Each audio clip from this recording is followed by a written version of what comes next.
Hello दोस्तों, welcome back. आज की मूवी बहुत ही जबरदस्त है, तो इसका एक्सप्लेनेशन आप मिस नहीं कर सकते।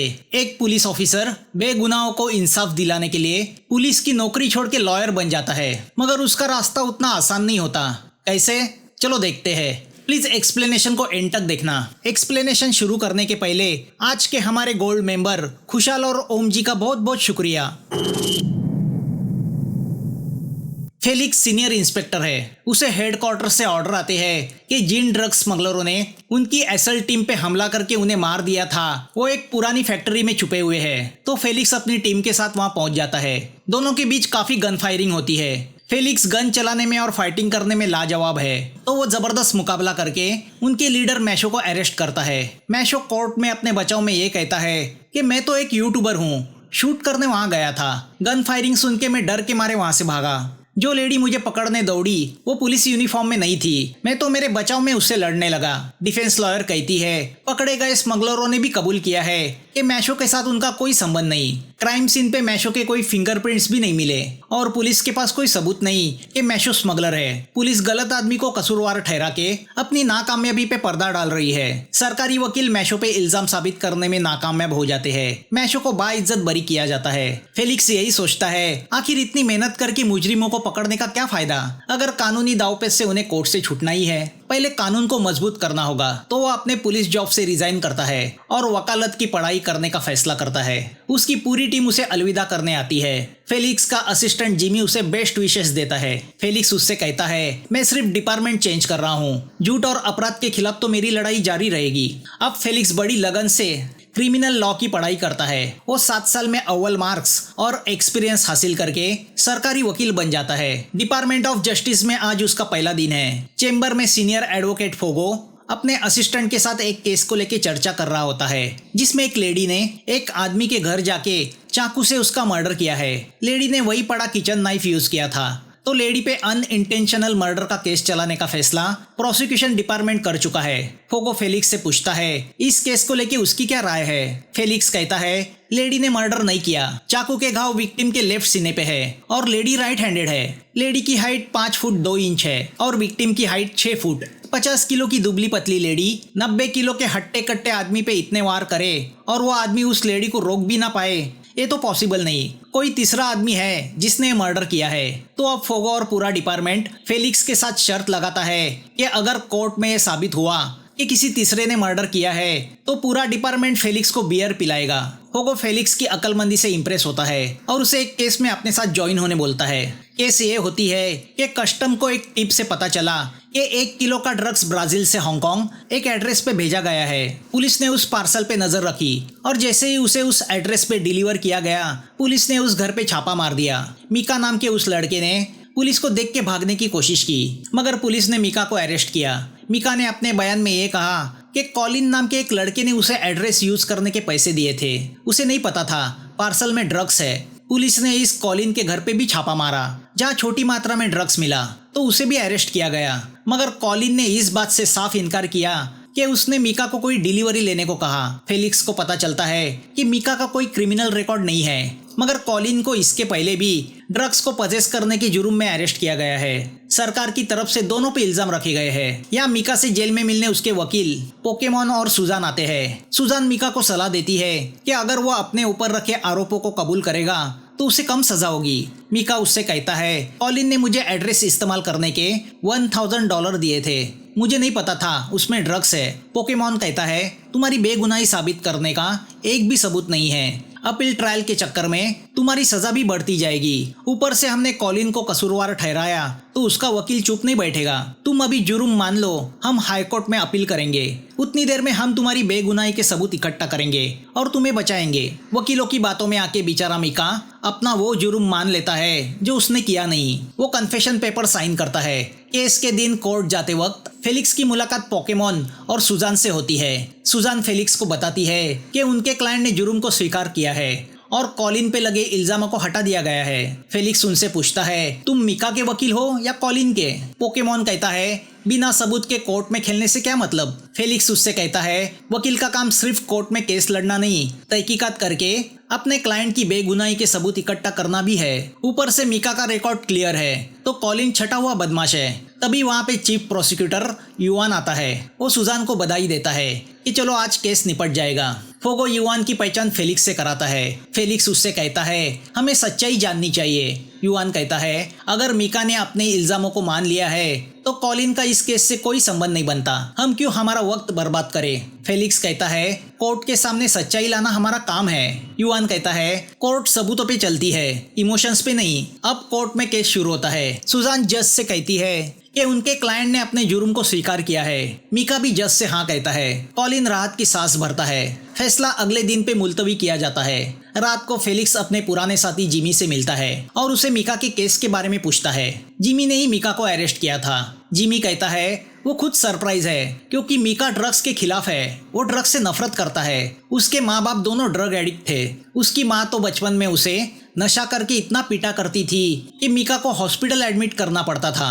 एक वक्त तो उसके दादाजी ने इस बात पर मीका के माँ की पिटाई भी की थी। मीका के लिए उसके दादाजी ही सब कुछ है। उन्होंने ही उसे पाल पोस के बड़ा किया है। अब ये लोग एक सिग्नल पे रुक जाते हैं तो जिमी की नजर वहाँ खड़े एक गुंडे पे जाती है। जिमी को देख के वो गुंडा भागने लगता है तो जिमी कार से उतर के उसका पीछा करने लगता है, मगर एक गली में उस गुंडे के आदमी जिमी को घेर लेते हैं और उस पे हमला करते हैं। आइन वक्त पे फेलिक्स उसकी मदद करने वहाँ पहुँच जाता है। दोनों गुंडों से फाइट करते हैं तो पता चलता है वो गुंडे नारियल में ड्रग्स को छुपा के सप्लाई करते हैं। तभी पुलिस फोर्स आके उन गुंडों को पकड़ लेती है और ड्रग्स को भी बरामद करती है। यहाँ मीका जेल को पहली बार एक्सपीरियंस कर रहा है तो वो बहुत डरा हुआ है। जहाँ एक दिन गुजारना मुश्किल है वहाँ वो सालों कैसे गुजारेगा। उसके दादाजी मिंटो उसे दिलासा देते हैं कि उसे कम सजा होगी, वो जल्दी छूट जाएगा। मीका उनसे कहता है हांगकांग में 200 ग्राम ड्रग्स रखने की सजा 8 साल है, मेरे पास तो 1 किलो ड्रग्स मिला है। तो अब मिंटो पोकेमॉन के पास जाके उससे जवाब मांगता है तो सुजान उससे कहती है मीका ने कन्फेशन दिया है, अब कुछ नहीं हो सकता। मिंटो समझ जाता है उसी के वकील ने उसके साथ गेम खेला है। कॉलिन से हाथ मिला के मीका को जेल में सड़ने भेज दिया। वो सुजान को मारने जाता है तो पोकेमॉन बीच में आता है। दूसरी ओर फेलिक्स अपने बूढ़े डैडी को घुमाने ले जाता है। फेलिक्स के डैडी कभी पुलिस इंस्पेक्टर थे, उन्हें ब्रेवरी अवार्ड भी मिल चुका है। वो फेलिक्स से कहते हैं भले हम झूठ की दलदल में रहते हो मगर हमें हमारे ईमान से गद्दारी नहीं करनी चाहिए, वरना एक दिन हम भी दलदल बन जाएंगे। दूसरे दिन केस शुरू होने के पहले मीका का नया वकील जज से कहता है कि मीका ने अपने वकीलों की बातों में आके झूठा कन्फेशन साइन किया। उसे कायदे का ज्ञान नहीं तो जुर्म को मानने का अपना फैसला वो पीछे लेता है। इस पर फेलिक्स कोई ऑब्जेक्शन नहीं लेता, जिसपे फोगो और युआन उस पे नाराज होते हैं। वो दोनों से कहता है मैं केस को सिर्फ खत्म करने की नहीं बल्कि सही इंसाफ के साथ खत्म करने की सोचता हूँ। तो अगर मीका का वकील केस की ट्रायल चाहता है तो उसमें बुराई क्या है। युआन उससे पूछता है तुम सरकारी वकील हो या मीका के वकील हो, कौन इनोसेंट है कौन मुजरिम, इसका फैसला जज करेंगे, तुम नहीं। हमें सिर्फ सबूतों के साथ लड़ना है। हमारे पास और हजारों केस पड़े हैं, इस छोटी केस के पीछे हम सालों बर्बाद नहीं कर सकते। दूसरे दिन ट्रायल शुरू होती है। गवाही के लिए पोकेमॉन और सुजान को भी बुलाया गया है। मीका का वकील जज से कहता है उसका क्लाइंट महज 20 साल का है, उसका कोई क्रिमिनल रिकॉर्ड नहीं, उसे फंसाया गया है, पहले ड्रग स्मगलरों ने और बाद में उसके अपने वकीलों ने। फोगो सुजान से पूछता है कि पहले मीका ने अपना जुर्म नहीं माना था तो अचानक उसने वो कैसे मान लिया। सुजान कहती है मीका होने वाली सजा से वाकिफ था, अपनी सजा को कम कराने के लिए उसने जुर्म को स्वीकार किया। हमने कोई उसे मिसलीड नहीं किया, हम तो कानून की मदद कर रहे हैं। उसकी बातें सुन के मिंटो गुस्सा होता है और भरी अदालत में जज से कहता है सुजान ने कहा था कि वो सबूतों को ढूंढ के हाई कोर्ट में मीका की बेगुनाही साबित करेगी, मगर अब वो पलट रही है। फेलिक्स एक पल इनोसेंट मीका को देखता है और न जाने उसे क्या लगता है वो पोकेमॉन को क्रॉस एग्जामिन करने खड़ा होता है। वो पोकेमॉन से कहता है तुम्हारे हिसाब से मीका को कायदे का ज्ञान नहीं, मतलब उसे कानूनी सजा का डर दिखा के उस पर प्रभाव डाला जा सकता है, उससे जो चाहिए वो कन्फेशन लिया जा सकता है जो तुमने किया। जज फेलिक्स से पूछता है तुम सरकारी वकील हो या डिफेंस लॉयर। फेलिक्स उससे कहता है मैं तो सच्चाई जानना चाहता हूँ। फेलिक्स पोकेमॉन से पूछता है मीका के पास ना केस लड़ने के पैसे है ना उसके बेगुनाही का कोई सबूत है, इसके बावजूद तुम जैसे नामचीन लॉयर ने उसका केस क्यों लिया। पोकेमॉन कहता है मैं उसकी मदद करना चाहता था। फेलिक्स पोकेमॉन से पूछता है जो गुनाह कोर्ट में साबित हुआ ही नहीं उसे पहले ही स्वीकार करके अपने जुर्म का कन्फेशन देना क्या ये सही सलाह है जो एक वकील को अपने क्लाइंट को देनी चाहिए। पोकेमॉन जवाब नहीं दे पाता। जज फेलिक्स से कहता है तुम मीका का पक्ष लेके खुद का केस कमजोर कर रहे हो। फेलिक्स जज से कहता है ये कोर्ट है, यहाँ सच्चाई पे फैसला होना चाहिए, ना कि कोर्ट के सामने पेश की गई दलीलों के बलबूते पे। मीका का वकील कोर्ट से कहता है कि मीका पे जब इल्जाम रखे गए तो उसने अपना अच्छा कैरेक्टर दर्शाने के लिए कोर्ट में 3 लेटर सबमिट किए जो वकील होने के नाते पोकेमॉन ने उपस्थित किए थे, जिस पर कॉलिन का वकील कहता है सबमिट किए गए वो कैरेक्टर लेटर्स मीका के कैरेक्टर पे ही शक पैदा करते हैं। पहला लेटर एक बड़ी कंपनी के डायरेक्टर का है जो कहीं से भी मीका को नहीं पहचानता।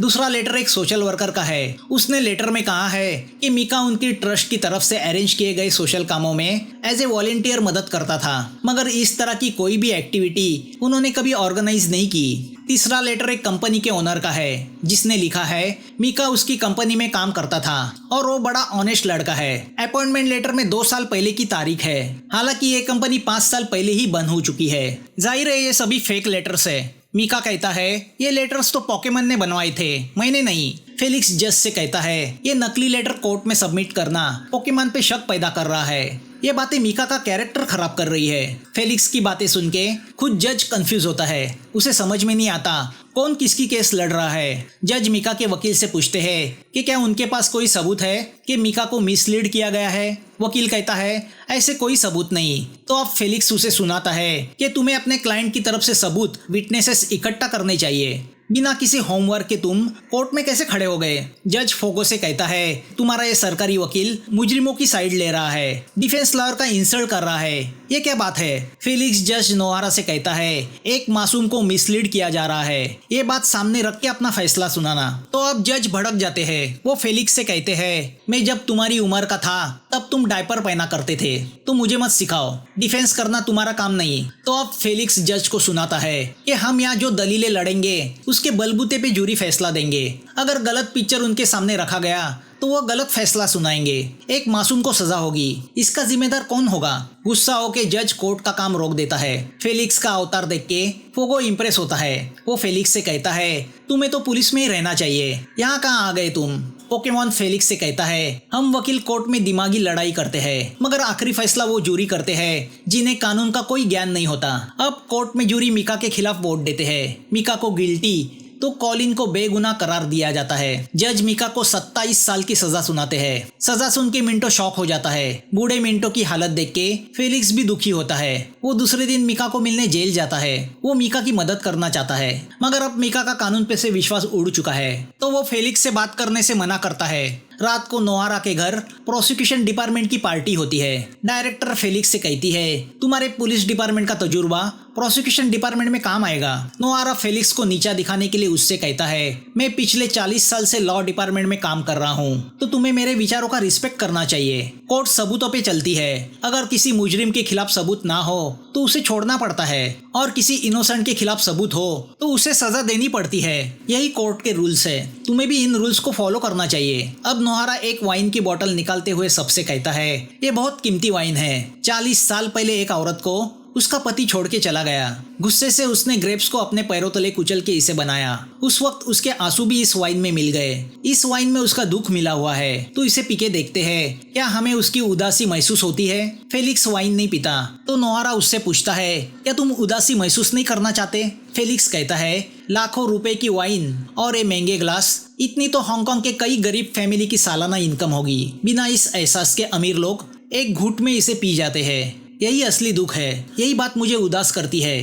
फेलिक्स ग्लास को रख देता है। नोहारा उससे कहता है तुम्हारे सेंस ऑफ ह्यूमर का जवाब नहीं। वहाँ से निकल के फेलिक्स पार्किंग में जाता है और कार पहुंच रहे मिंटो को मदद करने की इच्छा जताता है, मगर कानून के खेल से मिंटो बहुत दुखी हुआ है। मिंटो उससे कहता है उसने हाईकोर्ट में केस की रीट्रायल की अपील की है। मिंटो वहाँ से जाने निकलता है तो एक कार उसे कुचलने की कोशिश करती है। कार बैंगो नाम का एक खूंखार किलर चला रहा है। फेलिक्स बड़ी अकल से और मेहनत से मिंटो को बचाता है। बैंगो फेलिक्स से बच के वहाँ से भाग जाता है। अब फेलिक्स मिंटो को पुलिस स्टेशन ले आके इसकी कंप्लेंट लिखाता है। फिर वो मिंटो को घर तक छोड़ता है। मिंटो जान जाता है कि फेलिक्स अच्छा इंसान है और उसकी मदद करना चाहता है। मिंटो से फेलिक्स को पता चलता है कि मीका बहुत अच्छा ड्राइंग आर्टिस्ट है और वो उसमें पढ़ाई करना चाहता है। मिंटो उससे कहता है जब मीका को अच्छा जॉब मिलेगा तो दोनों ढंग की जगह रहने जाएंगे। मिंटो से फेलिक्स को पता चलता है कि पोकेमॉन का नाम मीका के बॉस लॉसन ने सजेस्ट किया था। मीका लॉसन के रेस्टोरेंट में काम करता था। पोकेमॉन की पार्टनर सुजान ने डबल क्रॉस करके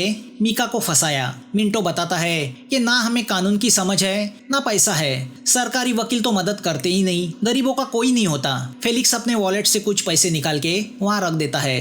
अब फेलिक्स मीका के केस को लेके सबूत जुटाने में लग जाता है। इंस्पेक्टर जिमी उसे बताता है कि मीका का बॉस लॉसन कई रेस्टोरेंट और पब का मालिक है, मगर असलियत में उसकी पार्टनरशिप कई गैंगस्टर से है। उसका पूरा बिजनेस ये पोकेमॉन और उसकी लॉ फर्म मैनेज करती है। पोकेमॉन की पार्टनर सुजान एक अनाथ लड़की थी। पोकेमॉन ने उसकी पढ़ाई का खर्चा किया, उसके बदले अब सुजान पोकेमॉन का बिस्तर गर्म करती है। ड्रग्स रखने के जुर्म में पोकेमॉन को 8 साल की सजा हुई थी। जेल में उसने पढ़ाई करके लॉ की डिग्री हासिल की। खुद अपनी केस लड़के वो जेल से रिहा हुआ। सुना है अब वो 20% कमीशन पे मनी लॉन्ड्रिंग का काम भी करता है। जिमी बताता है कि जब पोकेमॉन जेल में था तब वहाँ उसकी मुलाकात कंबोडिया के ड्रग लॉर्ड सैंग से हुई, जिसे फेलिक्स ने जेल भेजा था, और मिंटो पे हमला करने वाला बैंगो इसी सैंग का राइट हैंड है। पोकेमॉन लॉसन के जरिए ड्रग्स डीलिंग का काम भी करता है। मिंटो पे हुए हमले को लेके पोकेमॉन सरप्राइज है। लॉसन उससे कहता है हमें फंसाने के लिए ये काम सैंग ने किया है। टुंगा जो एक बहुत बड़ा गैंगस्टर है, वो सैंग और पोकेमॉन के बीच मानवली करने के लिए मीटिंग अरेंज करता है। पोकेमॉन ने सैंग से पैसा लेके उसे भेजा हुआ ड्रग्स गुंडों की गलती की वजह से पकड़ा गया था। आपको याद होगा वो ड्रग्स फेलिक्स और जिमी की वजह से ही पकड़ा गया था, जिसमें सैंग को 50 मिलियन का लॉस हुआ। सैंग उसका कॉम्पनसेशन चाहता है। पोकेमॉन कहता है मैं कॉम्पनसेशन तो दे नहीं सकता, मगर अगले 3 डिलीवरीज पे 30% का डिस्काउंट जरूर दे सकता हूँ। टुंगा पोकेमॉन से उस गुंडे की उंगलियां तुड़वाता है जिसकी वजह से ड्रग्स पकड़ा गया था। सैंग पोकेमॉन को धमकी देता है तुम्हें सबक सिखाने के लिए मैंने उस मिंटो पे हमला किया ताकि पुलिस का शक तुम पे जाए। अगर मेरा माल मुझे नहीं मिला तो तुम्हारी केस को मैं इस कदर बिगाड़ दूंगा, जिंदगी भर जेल में सड़ते नजर आओगे। यहाँ फेलिक्स फोगो को लॉसन पे नजर रखने भेजता है। कॉलिन लॉसन का सौतेला भाई है। फोगो उन दोनों की बातों को शूट करता है, मगर लॉसन के आदमी उसे पकड़ लेते हैं। तो अब आइन वक्त पे फेलिक्स उसे बचाने वहां आता है। उसके और लॉसन के आदमियों के बीच काफी जबरदस्त फाइटिंग होती है। पुलिस के पहुंचते पहुंचते फेलिक्स बेहोश होता है। लॉसन के आदमियों को अरेस्ट किया जाता है। फोगो चीफ प्रोसिक्यूटर युआन से कहता है ये पोकेमॉन लॉसन और कॉलिन सब आपस में मिले हुए हैं, ड्रग्स के धंधे को चलाते हैं। मीका जैसे कई इनोसेंट लोग इनकी मक्कारी का शिकार हुए हैं। फोगो युआन से कहता है मीका की केस का हाई कोर्ट में रीट्रायल होने वाला है, तो फेलिक्स उस केस की तहकीकात करके सबूत इकट्ठा करेगा, जिसे लेके लॉ डिपार्टमेंट की डायरेक्टर युआन पे गुस्सा होती है कि सरकारी वकील खुद के खिलाफ ही सबूत इकट्ठा कर रहे हैं। फेलिक्स फोगो से कहता है युआन पोकेमॉन के खिलाफ 3 बार केस लड़ा और तीनों बार हार गया। पोकेमॉन को लेके युआन में इंफीरियरिटी कॉम्प्लेक्स आया है, जिस बात पर युआन फोगो पे गुस्सा होता है। यहाँ फेलिक्स मिंटो को एक रेस्टोरेंट में मिलता है और उससे कहता है कि उसे मीका के बॉस लॉसन के खिलाफ काफी सबूत हाथ लगे हैं, तो वो बेझिझक केस की ट्रायल शुरू कर सकते हैं। मिंटो फेलिक्स से कहता है जैसे ही मीका जेल से बाहर आएगा वो उसे आर्ट स्कूल में भर्ती करेगा। मिंटो रेस्टोरेंट का बिल पे करके फेलिक्स का कर्जा चुकाता है। अब फेलिक्स जैसे ही हाथ धो के वापस आता है तो देखता है किसी ने मिंटो पे बुरी तरह हमला करके उसे मार दिया है। अपने दादाजी की मौत की खबर सुन के मीका इमोशनल होके रिवेंज की बातें करने लगता है। एक मासूम लड़का क्रिमिनल में तब्दील होने लगता है। मिंटो के मर्डर के लिए मीडिया सरकारी वकील को जिम्मेदार ठहराती है। युआन उनसे कहता है हम तो सिर्फ सबूतों को देख के फैसला सुनाते हैं। मिंटो के मर्डर को लेके जिमी के हाथ भी कोई कामयाबी नहीं लगती। फेलिक्स उस पे गुस्सा होता है कि भीड़ भाड़ वाले इलाके में मर्डर हुआ है और कोई सबूत हाथ नहीं लगा, मतलब या तो पुलिस आलसी है या निकम्मी। जिमी उससे कहता है मेरा पूरा डिपार्टमेंट दिन रात इस केस के पीछे लगा है और तुम हमें ताना दे रहे हो। मुजरिम कानून से बच रहे हैं और उनका कॉन्फिडेंस बढ़ रहा है, इसमें हम क्या करें। फेलिक्स उससे कहता है इसीलिए तो मैं पुलिस की नौकरी छोड़ के सरकारी वकील बना, ताकि कानून के लूप होल में खत्म कर सकूं, सबूतों को ढूंढ के केस को अदालत में खड़ा कर सकूं। अगर तुम साथ हो तो ये मुमकिन है। रात को फेलिक्स और फोगो केस की स्टडी कर रहे होते हैं कि तभी बाकी के सब वकील एक एक करके बियर की बोतल लाके फेलिक्स को देते हैं और उससे कहते हैं कि वो शर्त जीत गया है। मर्डर लेडी ने नहीं, किसी और ने किया है। आपको याद होगा मूवी की शुरुआत में इस केस पे फेलिक्स और बाकी वकीलों में शर्त लगी थी। फेलिक्स फोगो से कहता है यही वो जज्बा है, हर केस में सबूत होते हैं, बस उन्हें ढूंढना जरूरी है। फेलिक्स अब ऐसे लोगों की लिस्ट निकालने में लग जाता है जिन्हें मीका की तरह फंसाया गया है। उनका एड्रेस इस्तेमाल करके वहाँ ड्रग्स की डिलीवरी की गई है। ऐसे हजारों के ऊपर केसेस है, मगर कोई भी कोर्ट में खड़ा होके बयान देने को तैयार नहीं। उनका कहना है सजा काट के आने के बाद ये सब करने का क्या मतलब है। ऐसे में मोनी नाम की एक लड़की कोर्ट में आप बीती बयान करने को तैयार होती है, जिससे इन लोगों में जोश आ जाता है। तो ये सब सुन के अगले दिन सुबह युवान फेलिक्स के घर पहुंच जाता है। युवान उससे पूछता है सरकारी वकील होके तुम पुलिस का काम क्यों कर रहे हो? इससे तो अच्छा है या तो तुम वापस पुलिस की नौकरी करो या डिफेंस वकील बनो। फेलिक्स उससे कहता है एक मासूम को 27 साल की सजा हुई, उसके बूढ़े दादाजी को सरेआम कत्ल कर दिया गया, क्या ये इंसाफ है? युवान कहता है कोर्ट में लाखों केस पेंडिंग पड़े हैं, हर केस में किसी ना किसी पे नाइंसाफी हुई है, तो क्या सब केस को इसी तरह ट्रीट किया जाए? ऐसे तो प्रोसिक्यूशन डिपार्टमेंट पागल हो जाएगा। सच बात तो ये है कि तुम सरकारी वकील बनने के लायक ही नहीं हो। तुम्हारे ट्रांसफर के लिए मैंने लॉ मिनिस्ट्री को लेटर लिखा है, 1 महीने में तुम्हारी ट्रांसफर हो जाएगी। फेलिक्स उससे कहता है तुम यूजलेस वकील हो, अपनी नाकामयाबी का तुम्हें कॉम्प्लेक्स है, इसलिए दूसरों की कामयाबी तुम देख नहीं सकते। तुमसे तो तुम्हारा कुत्ता भी प्यार नहीं करेगा। उस पोकेमोन से तुम 3 बार केस हार चुके हो, लूजर कहीं के। मैं तो ये भी साबित करूंगा तुम्हारा पोकेमोन के साथ कनेक्शन है। तो अब फेलिक्स गुस्सा होता है। वो उससे कहता है ये तुमने कैसे सोच लिया? मैं उस गंदे आदमी से हाथ मिलाऊंगा? मैं लूजर हूँ मगर गिरा हुआ नहीं। दोनों हाथापाई पे उतर आते हैं। फेलिक्स युवान से कहता है देखा, तुम्हारी दुखती रग पे मैंने हाथ रखा तो तुम्हारा जमीर जाग गया।